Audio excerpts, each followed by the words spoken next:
चलिए दोस्तों, Radha limited received dividend of rupees 100 lakhs from King's Private Limited of Singapore in December 2016, or the company declared interim dividend of rupees 200 lakh in January 2017. The dividend distribution was payable by the Radha Limited would be, इसका answer क्या होगा? देखिए, एक foreign company से dividend receive कर रहा है Indian company, यानी कि Indian company is a share holder of that foreign company.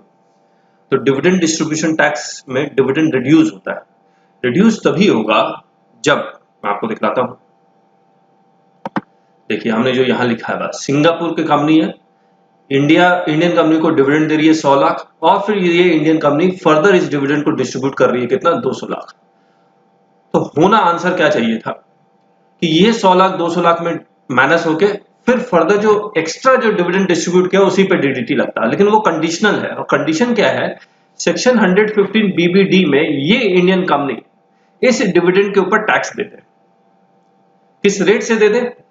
अगर ये 115 बीबीडी नहीं होता तो इंडियन कंपनी को इस पे फ्लैट रेट ऑफ टैक्स देना पड़ता, लेकिन ऐसा है नहीं। कितना देना पड़ रहा है? Indian company has paid tax at the rate of 15%। तो ये स्पेशल रेट ऑफ टैक्स है on dividend received from foreign company, then only there is a deduction of DDT. और ये क्वेश्चन साइलेंट है कि 115 बीबीडी में इस इंडियन कंपनी ने ये वाला टैक्स दिया या नहीं दिया। तो हम एज्यूम कर रहे हैं कि नहीं दिया है, तो आंसर क्या होगा, 200 लाख। अगर एज्यूम करते हैं दे दिया है तो आंसर होगा 100 लाख। तो मैंने यहां पर एज्यूम किया नहीं दिया है, तो इनफैक्ट मुझे लगता है कि एज्यूम यही करना चाहिए था कि दे दिया गया, कि क्यों नहीं देगा, देगा, इंडियन कंपनी है तो ये वाला प्रोविजन तो ऑटोमेटिकली एप्लीकेबल होगा, ऑप्शनल तो है नहीं। तो आंसर 100 लाख आएगा, 100 लाख। तो मैंने यहाँ पर ए लिखा हुआ है, तो इसको हम लोग सही कर लेंगे और आंसर आएगा बी, 100 लाख। ए नहीं होगा, बी होगा, 100 लाख। ठीक है, 32 पढ़ते हैं आपके साथ। Mister Nitin, after serving lion limited for 4 years, resigned his job to commence a business of his own. His provident fund amount consisted of his own contribution, employee का अपना contribution और इंटरेस्ट है। तो टोटल जो विड्रॉल है वो 1,20,000 है। और आपको पता है ये बेसिकली ये premature withdrawal from recognised provident fund है।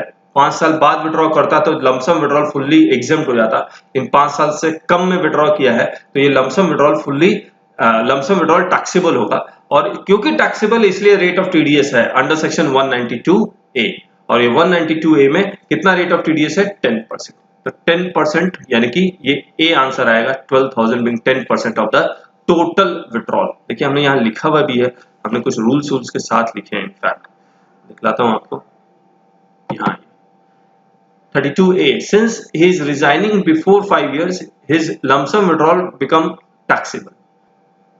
It is premature withdrawal from RPF and not satisfying the withdrawal condition of Rule 8 Schedule 4.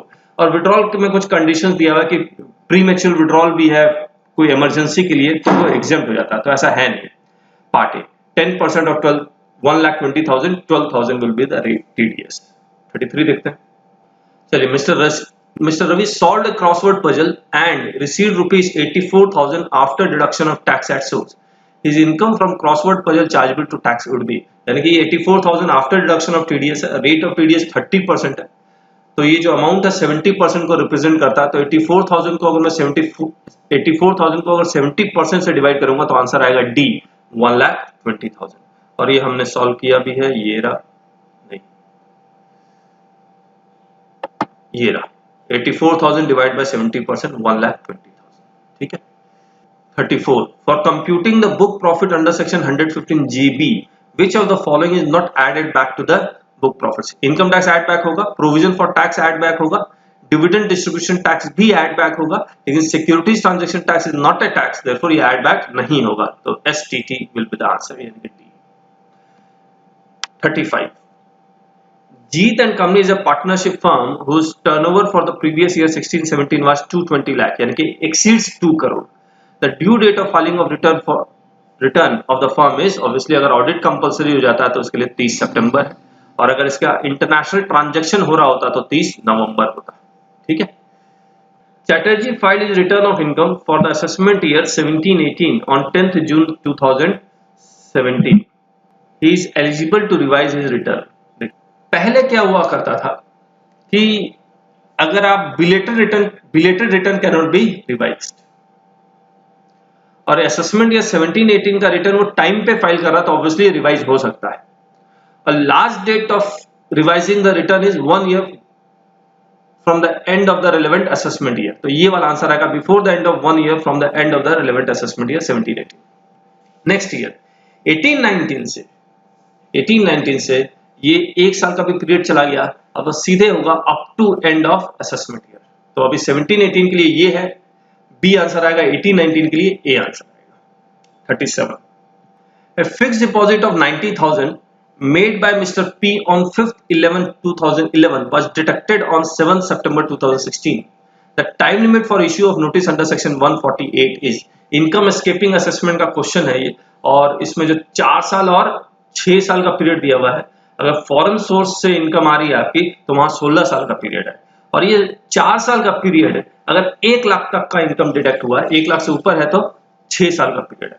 और मैंने इसमें आपको कुछ देखिए 4 इयर्स, लेकिन 4 इयर्स कब से काउंट करेंगे? उसने फिक्स डिपॉजिट किया था 11/12 में, और इनकम टैक्स डिपार्टमेंट को 11/12 के बाद बहुत साल बाद पता लगता है। दिखलाता हूं आपको, इनकम टैक्स डिपार्टमेंट को 5 साल बाद पता लगता है, यानी कि इनकम टैक्स डिपार्टमेंट सो रहा था। तो जागने से 4 साल नहीं है, जिस प्रीवियस ईयर में उसने जमा किया है उसका असेसमेंट ईयर निकालिए, उस असेसमेंट ईयर से 4 साल आपको जोड़ना है। तो दिखलाता हूं मैं आपको ये कैसे कर रहे हैं हम लोग। 11/12 प्रीवियस ईयर, असेसमेंट ईयर 12/13 हो गया, इसमें 4 साल जोड़िए तो ये आएगा 31 March 2017, that is the last date. अब आंसर देखते हैं 37 का, जो लास्ट डेट 31 मार्च 2017, यानी कि ए आंसर आएगा। ठीक है दोस्तों, 38 करते हैं आपके साथ।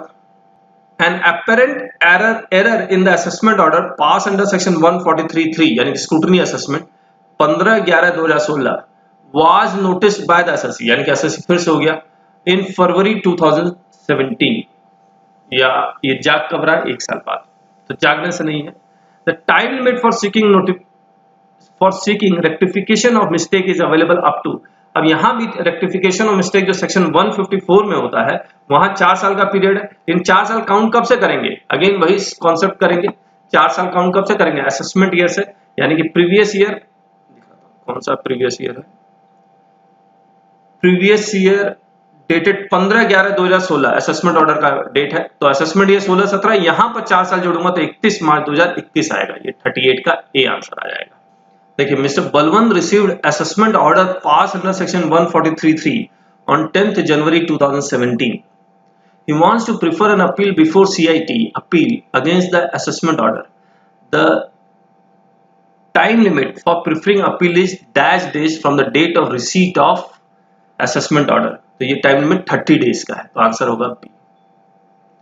फिर 40 An assessment order under section 143(3) dated 15 September 2016 was served on the assessee on 25 September 2016. Sign कब हुआ?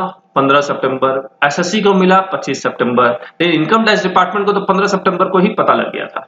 The commissioner wants to make a revision of the order passed under section 143 by invoking section 263.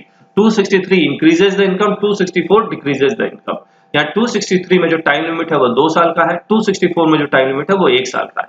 The time limit for passing revision order under section 263 is 2 years from the, ये passing of order है, और ये 25 सितंबर 2016 नहीं लेंगे, लेकिन year two year देखते हैं, दोनों ही सेम असेसमेंट ईयर में फॉल करेगा, इसलिए क्वेश्चन कंफ्यूजिंग नहीं रहा। तो ये 40 का 2 years from the end of the financial year in which order sought to be was passed. Order sought to be was passed in 16-17 from the end of the financial year, तो 1 साल 1 साल, तो 31 मार्च 2019 answer आएगा। Answer आएगा 40 सी 31 मार्च 2019। ठीक है दोस्तों, चलिए